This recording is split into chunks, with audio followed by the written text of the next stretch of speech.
Here, we want to find the integral of 1 over x squared minus 3x plus 2 dx. Notice this is in form of the integral of 1 over px dx, which px is just a polynomial.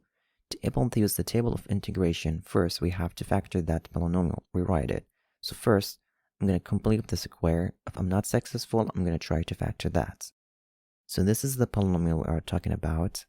Notice in here, when I'm trying to complete the square here, this is not a multiple of 2.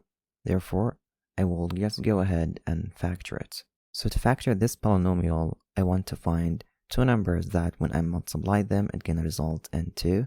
And then when I add them, it's going to result in minus 3. These two numbers are going to be minus 1 and then minus 2. When I multiply them, it's going to be 2, which is this one in here. And then when I add them, it's going to be equal to minus 3, which is in here. So this polynomial x squared minus 3x plus 2 can be factored as x minus 1 multiplied by x minus 2. Now, this integral is going to be equal to 1 over x minus 1 and then x minus 2 dx.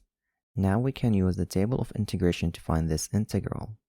This is the table of integration in here. Notice in here we have a quadratic in the denominator, and then we have the integrand in this form. It is 1 over and then x minus a multiplied by x minus b. Therefore, we will use number 26 to solve the integral.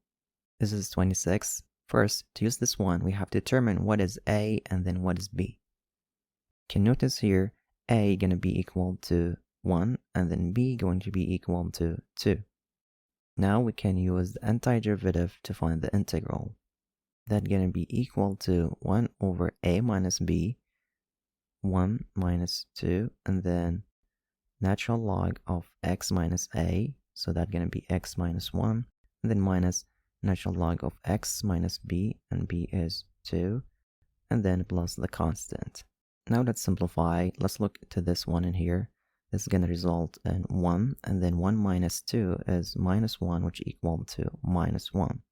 So we'll have minus and then natural log of the absolute value of x minus 1 minus natural log of the absolute value of x minus 2, and then plus the constant. Now I'm going to distribute this negative sign into the parentheses. So we're going to have natural log of x minus 2, which is this term in here, and then minus this term in here. Natural log of the absolute value of x minus 1, and then plus the constant. And that should be the antiderivative of the integral.